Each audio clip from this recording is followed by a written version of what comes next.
L'IREPS, c'est l'instance régionale d'éducation pour la santé en Guadeloupe et nous sommes particulièrement heureux d'accueillir tous les intervenants de cette journée qui font vivre la tradition, la culture et la santé.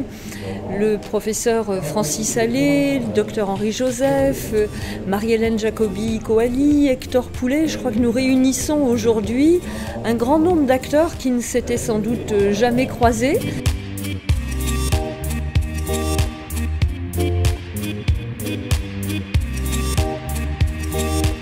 Ce qui a été intéressant, c'est la diversité des approches.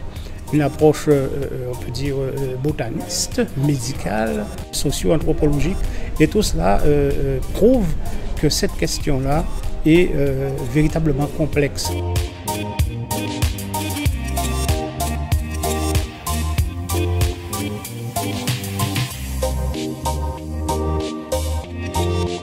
La question de la santé interroge plusieurs déterminants. Et l'idée de l'IREPS à travers ces séminaires, c'est d'interroger chacun de ces déterminants de la santé et de susciter le débat. On met vraiment l'accent à réunir des professionnels issus d'horizons différents et ça vient compléter un peu notre réflexion sur tout ce qui peut déterminer la santé.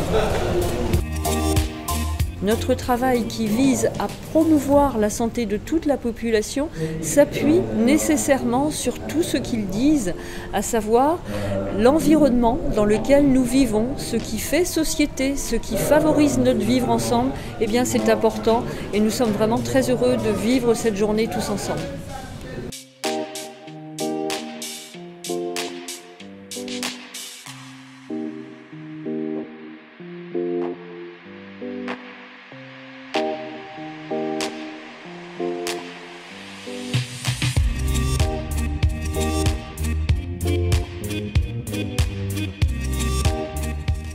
Ce séminaire m'a particulièrement intéressé parce qu'il pose la question des liens qu'il peut y avoir entre la tradition, la culture et la santé.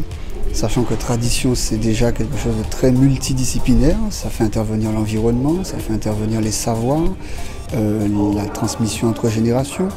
La culture, on rajoute parfois un autre étage avec l'éducation, avec les échanges qu'il peut y avoir entre nos populations et celles qui viennent d'ailleurs. Et puis bien entendu la santé, ce qu'on aimerait préserver le plus longtemps possible, tant qu'on est encore vivant.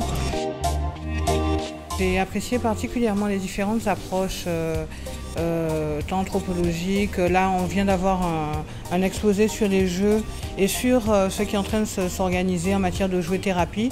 Ça ouvre tout un champ effectivement de recherche et ça renvoie aussi à tout ce qu'on a pu évoquer ce matin en matière de sagesse guadeloupéenne, on dira. Guajeka, donc c'est une association de jouets traditionnels. Donc depuis 2005, on a maintenant 12 années.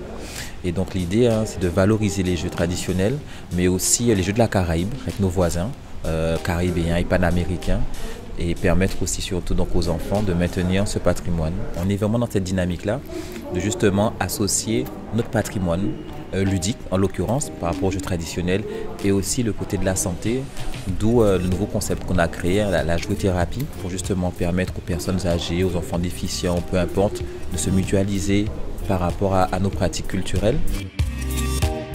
Il y a eu des interventions fort intéressantes, mais on reste sur sa fin, non pas parce que les interventions étaient incomplètes, mais parce qu'on a envie d'en savoir plus.